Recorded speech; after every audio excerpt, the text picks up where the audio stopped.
हे all, देखिए क्या होता है कई बार बच्चा जब SN1 SN2 रिएक्शन पढ़ता है तो उसको बहुत प्रॉब्लम आती है। क्यों? क्योंकि पहली बार पढ़ रहा होता है या दूसरी बार पढ़ रहा होता है, बट उसके लिए हर बार पहली बार होता है जब तक कॉन्सेप्ट समझ में ना आ जाए। यानी कि किसी भी बच्चे को जब तक कॉन्सेप्ट क्लैरिटी ना हो जाए तो उसको मज़ा नहीं आता। उसके अंदर बहुत सारे डाउट्स रहते हैं उस बात को लेके कि क्या यार SN1 SN2 होता क्या है। टीचर पढ़ाता है, SN2 पढ़ा रहा है, फिर SN1 पढ़ाएगा, फैक्टर्स लिखाएगा, लेकिन एक्चुअल प्रोसेस क्या है लिखाना ना हो और टीचर को सिर्फ समझाना हो, पढ़ाना हो, तो बताएगा कि यार जो अटैकिंग एजेंट है न्यूक्लियोफाइल, अगर वो स्ट्रांग है, कोई भी स्ट्रांग चीज़ क्या करना चाहिए, किसी भी काम को सिंगल स्टेप में करना चाहिए। तो अगर स्ट्रांग न्यूक्लियोफाइल है तो वो चाहेगा कि कोई भी काम सिंगल स्टेप में हो, और पुअर या वीक न्यूक्लियोफाइल तो वो क्या चाहेगा, धीरे धीरे धीरे धीरे हमको पक्की पकाई रोटी मिल जाए। फॉर एग्जांपल बचपन में याद रखिए कि आप जब मूंगफली खाते थे तो क्या करते थे, आप मूंगफली तोड़ नहीं पाते थे क्योंकि आप कमज़ोर होते थे। तो आप चाहते थे कोई छिली छिलाई मूंगफली देते, तोड़ी मम्मी पापा तोड़ के देते, तब आप खाते थे। तो स्ट्रॉन्ग न्यूक्लियोफाइल क्या चाहता है डियर स्टूडेंट्स? स्ट्रॉन्ग न्यूक्लियोफाइल चाहता है कि भाई जो भी काम हो सिंगल स्टेप में हो जाए, लेकिन सिंगल स्टेप में अटैक करने के लिए उसे ABMO चाहिए। और ABMO इजीली कब मिलेगा? जब लीस्ट स्टेरिकली एल्किल हैलाइड हो, यानी कि 1 डिग्री एल्किल हैलाइड जो कि लीस्ट स्टेरिकली हिंडर्ड है, अगर वो स्ट्रॉन्ग न्यूक्लियोफाइल को मिल जाए तो वो SN2 कर देगा, राइट। और अगर कमजोर न्यूक्लियोफाइल है तो वो अटैक ही नहीं कर पाएगा। किस पे? 1 डिग्री पे, क्योंकि बैक साइड में जाएगा और जो लिविंग ग्रुप है उसको हटा ही नहीं पाएगा, तो वो SN2 नहीं कर पाएगा। तो वो क्या चाहता है कि मुझे कोई ऐसी चीज़ मिल जाए कि ऑलरेडी चार्ज डेवलप हुआ मिल जाए। SN2 क्या कह रहा था? SN2 रिएक्शन में स्ट्रॉन्ग न्यूक्लियोफाइल क्या कह रहा है, जो कार्बन से लगा हुआ ग्रुप है मैं उसको पीछे से जाके धार धार धार धार 2-4 मारूंगा और उसको निकाल दूंगा, कार्बन की लाइफ से X को निकाल दूंगा और न्यू जगह ले लेगी। लेकिन कमजोर वीक न्यूक्लियोफाइल या पुअर न्यूक्लियोफाइल वो कहता है भाई मेरे पास इतनी दम नहीं है कि पार्शली चार्ज जो कार्बन है उससे किसी लिविंग ग्रुप को मैं हटा पाऊँ। धार धार धार पीछे से मारने गया तो पीछे से पता चला 2-4 उसने ही मुझे मार दी। किसने? लिविंग ग्रुप ने। तो वो चाहता है कि कोई ऐसा हो जो कार्बोकेटाइन बना दे पूरा पॉजिटिव चार्ज, फिर मैं जाके आराम से उस पर अटैक कर दूंगा, क्योंकि लिविंग ग्रुप यानी कि X तो जा चुकी होगी, मेरे लिए रास्ता खाली होगा, मैं तो दोनों साइड से जाके अटैक कर दूंगा न्यूक्लियोफाइल। तो अब ये कार्बोकेटाइन कौन बनाएगा? सॉल्वेंट बनाएगा। लेकिन क्या कार्बोकेटाइन बनना आसान है? इट ऑल डिपेंड्स कि कार्बोकेटाइन अगर स्टेबल हुआ तब तो कार्बन अपनी लाइफ से X को जाने देगा कि जाती है तो जा, भाव ना खा, कोई नया आएगा। लेकिन अगर कार्बन अनस्टेबल हुआ तो कहेगा X तुम जैसी हो यहीं रहो, जाओ मत हमें छोड़ के।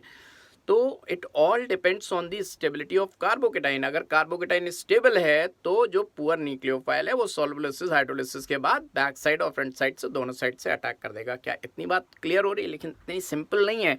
कुछ 1 डिग्री जबरदस्त होते हैं, like benzyl halide, allyl halide. अगर मेरे पुरानी वीडियो में आप देखोगे तो बेंजाइल एंड एलाइल हैलाइड के सिंगल बॉन्ड में पार्शियल आयनिक करेक्टर होता था। ये चूहिक एटम्स होते हैं। चूहिक मीन्स गुड लिविंग ग्रुप, यानी कि इनका बॉन्ड टूटा टूटा होता है। कहने के लिए तो बेंजाइल हैलाइड का भी लगता है सिंगल बॉन्ड, विनाइल हैलाइड का भी सिंगल बॉन्ड लगता है, यानी कि और लगता है नॉर्मल अल्काइल हैलाइड का भी सिंगल बॉन्ड। लेकिन स्टूडेंट्स ऐसा नहीं है, मेरी बात ध्यान से सुनिए आप।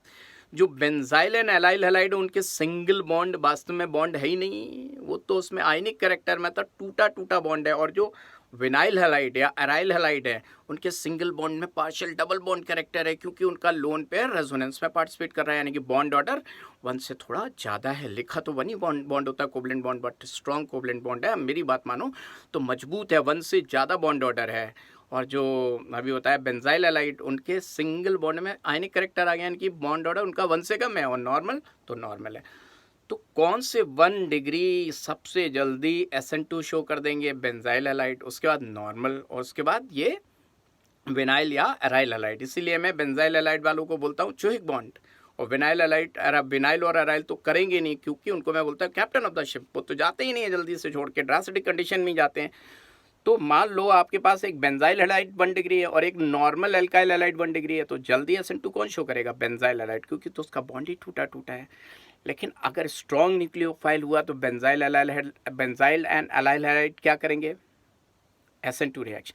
लेकिन अगर पुअर न्यूक्लियोफाइल हुआ तो बेंजाइल एलाइल कहते हैं हमारा कार्बोकेटाइन भी स्टेबल है। देखिए 1 डिग्री कितने खतरनाक है। एक 1 डिग्री जिनका कार्बोकेटाइन स्टेबल नहीं होता वो चाहते हैं कि कोई स्ट्रॉन्ग न्यूक्लियोफाइल आए बैक साइड से और हमारे एबीओ पे अटैक करे और हम SN2 करें। लेकिन ये बेंजाइल और एलाइल हैलाइड अजीब शानदार 1 डिग्री हैं। क्यों? ये दोनों चीज शो कर सकते हैं। मींस SN2 भी शो करने के काबिल हैं और SN1 भी शो करने के काबिल हैं। क्यों? क्योंकि ये 1 डिग्री है, इनका एबीएमओ फ्रीली अटैक अप्रोचेबल है स्ट्रॉन्ग न्यूक्लियोफाइल के दृष्टिकोण से देखें।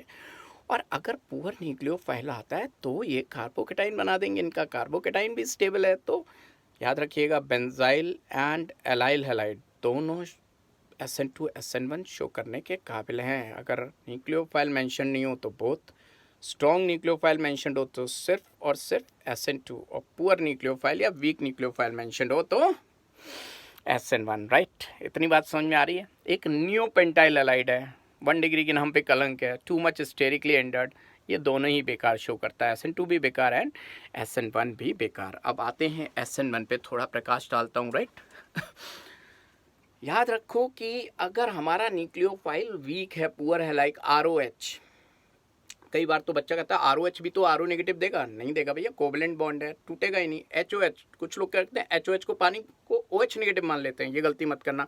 अल्कोहल अल्कोहल होता है, वो RO नेगेटिव नहीं होता, और पानी पानी होता है, वो OH नेगेटिव नहीं होता। यानी कि पुअर पानी पुअर न्यूक्लियोफाइल है, ROH वीक न्यूक्लियोफाइल है। तो ये क्या इंतजार करेंगे कि किसी का कार्बोकेटाइन बन जाए और उस कार्बोकेटाइन पे हम दोनों साइड से अटैक कर दें।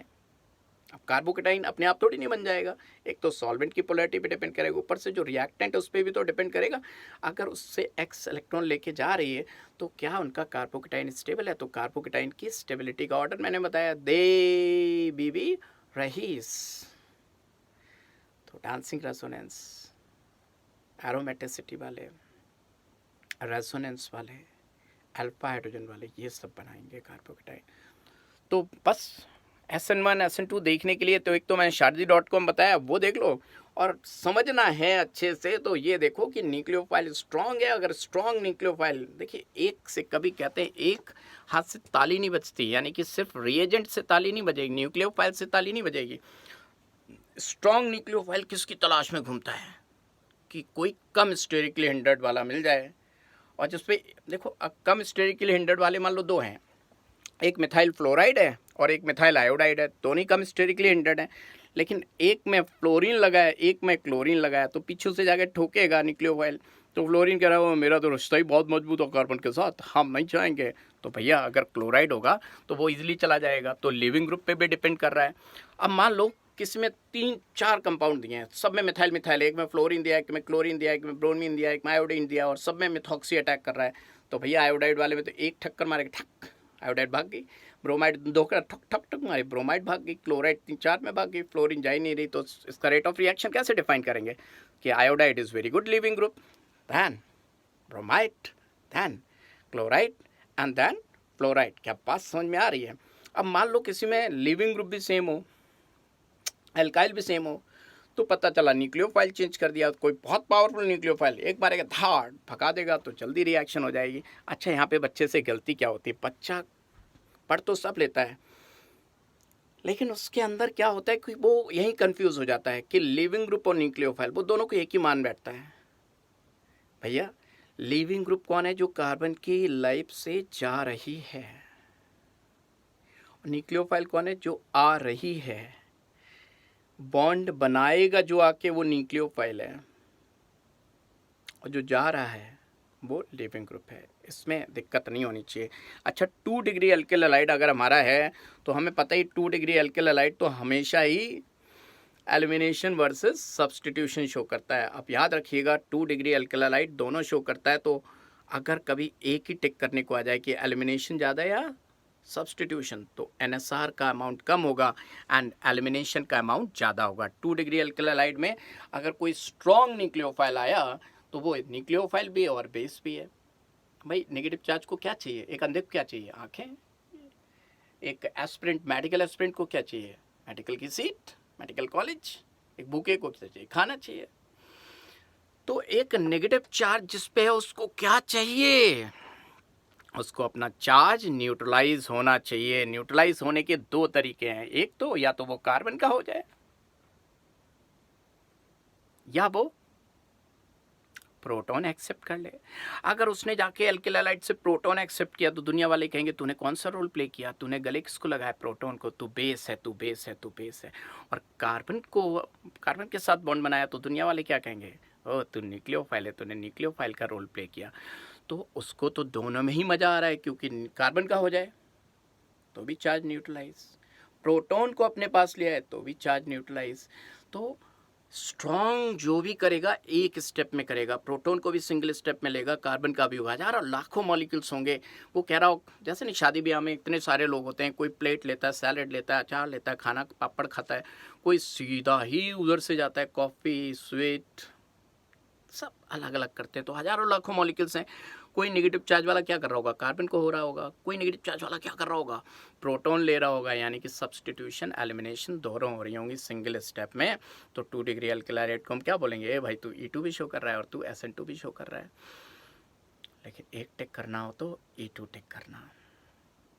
और मान लो किसी reaction 2 degree alkyl halide for example isopropyl halide है और उसमें दोनों हो रही हैं C2H5O नेगेटिव के साथ, तो मान लो 60% एलिमिनेशन E2 हो रही है और 40% मान लो सब्सटीट्यूशन हो रही है। अब आपने टेम्परेचर इंक्रीज कर दिया तो क्या ज़्यादा हो जाएगी, एलिमिनेशन का अमाउंट बढ़ जाएगा। 60 से पता चला 70 हो जाए, 80 हो जाए, वी डोंट नो, बट हम ये कह सकते हैं पहले जितना हो रहा था उससे ज़्यादा हो जाएगा।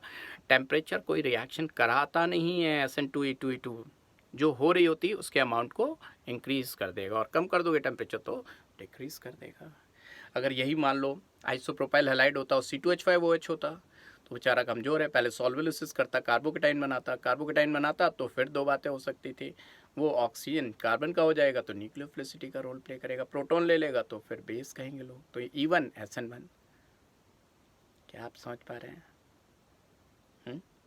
तो ये वीडियो मैंने उनके लिए बनाया है जो स्टूडेंट SN1 SN2 ऑलरेडी पढ़ चुके हैं, उनको आइडिया है लेकिन वो डाउट में रहते हैं, सीक्वेंस नहीं पता होता है उनको, तो उनके लिए हेल्पफुल है ये वीडियो। जो पहले से थोड़ा जानते हैं, जो बिल्कुल कुछ नहीं जानते हैं, उसके लिए शादी.com मैंने चार्ट दिया हुआ है, एक बड़ा चार्ट दिया हुआ है। शादी.com में 3 तरह की हीरोइन है, 2 तरह के पिताजी हैं। बड़े वाले चार्ट में 5 तरह की हीरोइन है और 4 तरह के पिताजी हैं। इससे दुनिया की हर रिएक्शन हो जाएगी।